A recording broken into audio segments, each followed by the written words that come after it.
Thank you. It's a pleasure to be here today. I'm an instructor for the SANS Institute. I have an opportunity to be able to help people understand computer security. I teach mostly defensive and offensive techniques. And I have the distinct pleasure of being able to teach at Fort Gordon on a regular basis. And I'm really happy to see a lot of the Deltas and 255 Sierras that I've had the pleasure of being an instructor for here today as well. And today I'm going to talk about some summer work I did researching the Internet of Things, but I'd like to start by telling you a story and filling in a scenario. So if you could imagine in your mind a man, he's about 35 years old, he's pretty overweight, he's pretty heavy, he's got glasses, brown hair, kind of unkept. He's kind of sloppily dressed. He's got a Martin Guitars t-shirt. He's got a flannel shirt on over it. And he's working at a desk with a couple of computer monitors. And sprinkled on his desk are children's figurines and big 80-ounce soda cups, several kind of scattered around in various states of emptiness. And he picks up his laptop. And he walks over to a data center rack, and he plugs in, and he starts working on something. And after a couple of minutes, with a grunt of satisfaction, he says to no one in particular, there's a vulnerability in the multi-view function, you idiots. Okay? Now, what he's done is he's found a vulnerability in a camera product. He's done some analysis, and in a monitoring system, a camera product, he's found a problem which ultimately is later on used to be able to eavesdrop inside of people's homes and some of their most private moments and some of the most vulnerable times, ultimately and subsequently used for the kidnapping of infant children for sale on the international market. Now, if this story sounds interesting to you or it sounds familiar, that's because I stole it from CSI Cyber. It's a television show, and this is not alone here. There's many television shows today. Mr. Robot, we've seen Leverage, Crossing Lines, Person of Interest, even The Good Wife.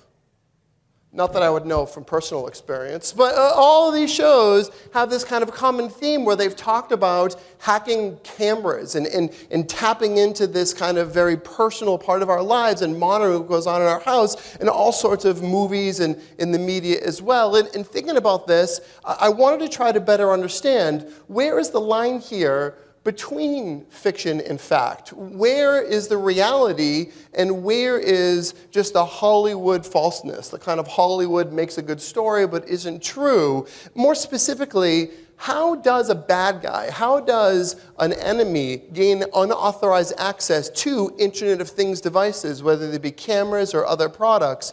So I decided I was going to conduct an experiment over the summer, and unfortunately, like many of my experiments, it starts with me spending a lot of money on Amazon.com.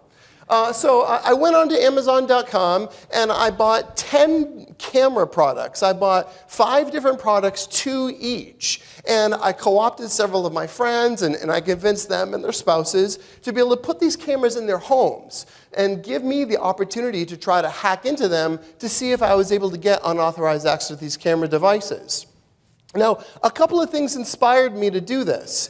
I know that these devices are all purpose-built to do something. They're designed specifically to be able to be cameras or to control door locks or to control thermostats. I know that they are often based off of Linux platforms, which I have a lot of comfort and familiarity with. They're designed to be cost-effective, these Internet of Things devices, which often has a very significant influence on the security of these platforms as well. They often include a wireless component, another area of expertise for me, and they're accessible over the internet. By design, these devices are made to be accessible and made to be remotely accessed so that we could monitor what's going on in our houses remotely.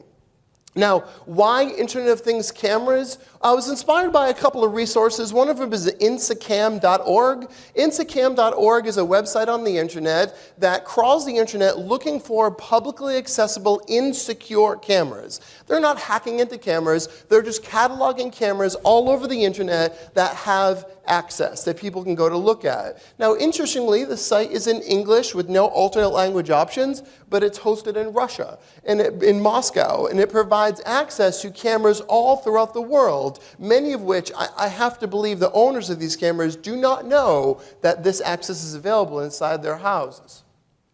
Another resource is Shodan. Shodan is an Internet of Things search engine. It's not like Google where you search for a term and it returns web pages. It's a search engine where you type in internet camera and it gives you access to all these internet cameras. In many cases, just clicking on some of these links gives you insight into what's going on inside of people's homes. There is a demand for this kind of access, and there's several projects that are doing this kind of analysis and collecting this information, but there's one other really significant motivator for me, and this is why I took this project on. I believe that gaining access to an enemy's cameras is a vital asset that can be used to protect American lives, something that's important to me. I believe that with the right access and with the right privilege and the right authorization, access to an enemy's cameras can make a difference between saving or losing American lives. And I think understanding how this can be used is a worthwhile goal. So in this analysis, I spent a lot of time looking at Internet of Things cameras, and I identified several vulnerabilities in these products. I'm working with vendors to be able to resolve these products, but many of these vulnerabilities have not been fixed yet. So in the rest of this presentation, I'm just kind of mix together vulnerabilities from different products as I'm talking about this so as not to out any single provider. I remember I said I bought 2 of each of these cameras. This is one of the advantages an attacker has when attacking Internet of Things devices. I don't have to know exactly how your Linux box or your Unix box is, or your Windows box is configured. I don't need to know what software is on it. I can buy one off the shelf and figure it out for myself. So any vulnerability I identify in my own product, I know is immediately applicable to my target product as well. And it starts with this right here. And many of you have seen this before. You log into some kind of a product, whether it's home Wi-Fi router or a camera or something else, and you get a little pop-up. An update is available. Tremendous. We download the update. We can do some analysis on that. We can use it to update our hardware product. I use it as the foot in the door to be able to hack this product. So what I did was, for all these different products, I went and downloaded all the firmware images, whether it was a Linksys product, or a D-Link product, a TP-Link product, whatever it is, without any kind of a username and password, downloaded all the firmware and started to analyze them on my own system. I used a tool called Binwalk to be able to complete this analysis. Binwalk is a tool that reads in a file and tries to identify inside this big file that's a bunch of things all squished together where individual data sets live, where there is an image, where there's a certificate, where there is some other compressed file. In this example, I found a SquashFS file system stuck inside of this binary file. SquashFS is a way that Linux vendors take a file system from a Unix box, a Linux machine, and squish it all into one file. Perfect for distribution in a binary update to be applied on a product. So from then, I was able to extract all the data to be able to change into the directory where the data lives and start to analyze it. And this comes to what I like to call firmware spelunking. Okay? Now, firmware spelunking is not nearly as exciting as this picture right here, shown from the inside of a cave into a beautiful sky. It looks a lot more like this, okay? Which is really not that exciting at all. Okay? It's a bunch of files, but for me, it's tremendously interesting. And now I can understand what's going on behind the scenes of this product that I want to try to gain unauthorized access to. In this particular product, I found a file called main.cgi here. This is an executable that lives on the system. And there's links to that executable that live throughout the system as well. So now I know my analysis target should be main.cgi, and I'm going to come back to that as an analysis target.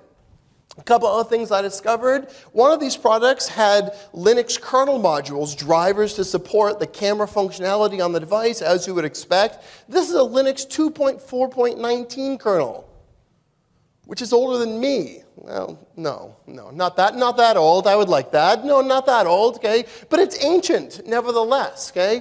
This is an ancient kernel that is before many modern security techniques. From an adversary perspective, that's a big win because I can develop exploits much faster for this platform. I found password files stuck throughout the file system as well. This is for local users. When you administer a device and you say, oh, I want Jane to be able to access this, my wife, but I don't want anybody else to be able to access this camera system, you can add local user accounts. All this data exists inside the file system on this hardware appliance, this camera device that I purchased.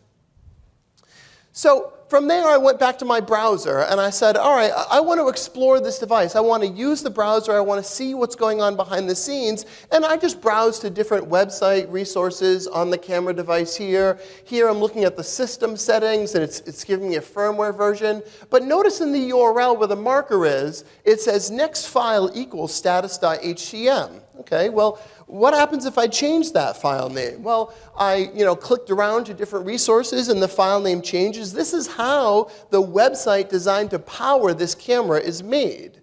It gives it a file name in the URL, and then by looking at that URL, by getting the content, I can see what I'm supposed to see. Image settings, firmware version, update device, that sort of thing. But what if I do something like this?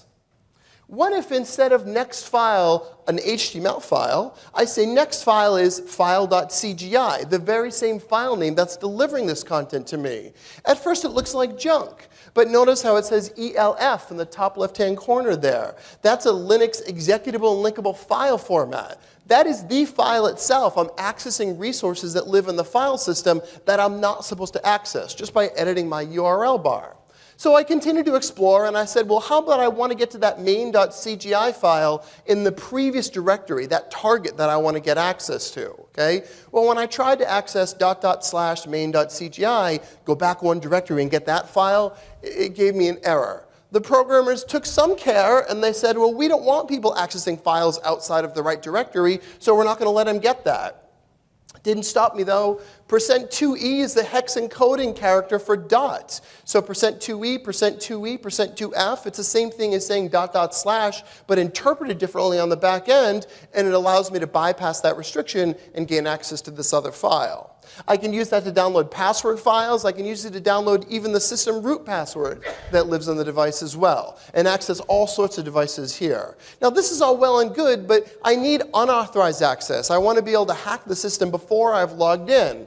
So I took that main.cgi file, and I started reverse engineering it. And I use a tool called Hopper. It's $90. It's a wonderful tool for doing reverse engineering. The best part about it is that even though these are low-level assembler instructions that the computer better understands than me, I can turn it into high-level C code. Now, this makes it much faster for me to read and analyze what's going on. Here, I can see that it's retrieving the environmental variable remote user. That's the username that I attempt to log in with. Here, I see that it copies that username into a variable called SP without checking how long that username is. A classic buffer overflow. Only took me a little bit of time to find that. Maybe 10 minutes later, at the command line, I was able to devise a little exploit to manipulate the camera device to turn on a telnet process that did not require a password and gain unauthorized access to the product. Okay.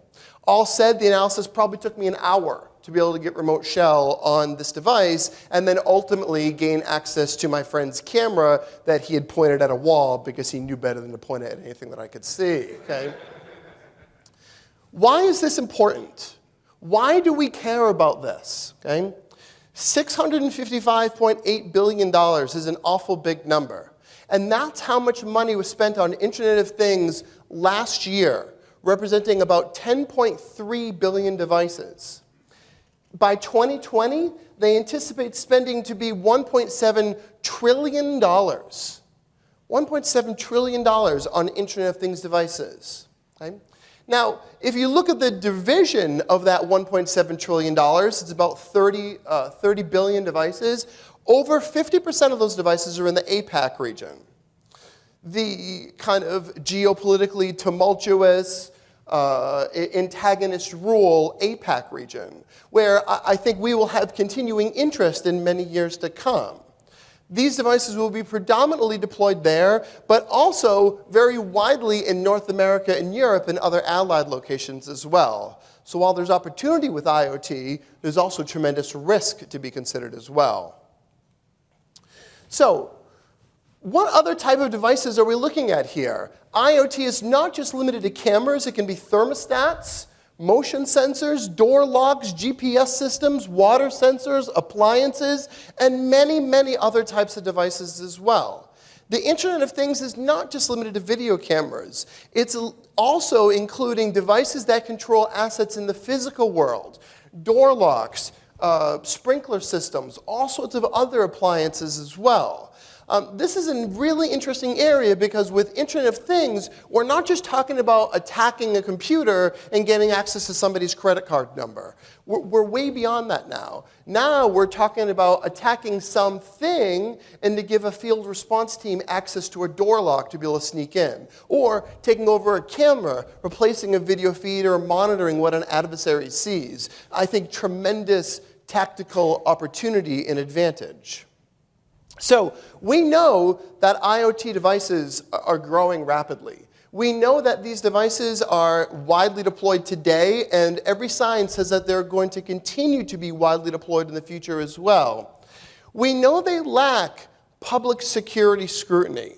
We know these devices are vulnerable. That cost barrier for device manufacturers makes them forego many different security controls to be able to keep the price down on the product to make it attractive to end users.